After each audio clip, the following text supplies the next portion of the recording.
পাণ্ডবেশ্বর বিধানসভার অন্তর্গত ইছাপুর সমবায় সমিতি ও প্রতাপপুর সমবায় সমিতি নির্বাচনে তৃণমূল কংগ্রেস বিনা প্রতিদ্বন্দ্বিতায় জয়লাভ করে।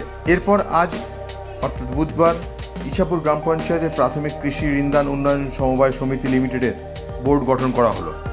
এই সমবায় সমিতি মনোনীত সদস্য হলেন 9 জন এবং সমবায় সমিতির মোট সমবায় সদস্য সংখ্যা 356 জন।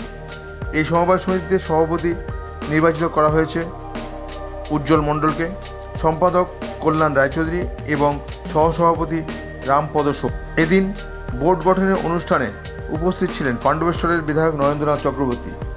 তিনি বলেন, সমবায় মূলত প্রান্তিক এলাকার সাধারণ মানুষকে আরও সমৃদ্ধ করে তোলার ব্যবস্থা। সমবায় থাকলেই প্রত্যন্ত অঞ্চলের উন্নয়ন সম্ভব, সমষ্টিগত উন্নয়ন সম্ভব হয়।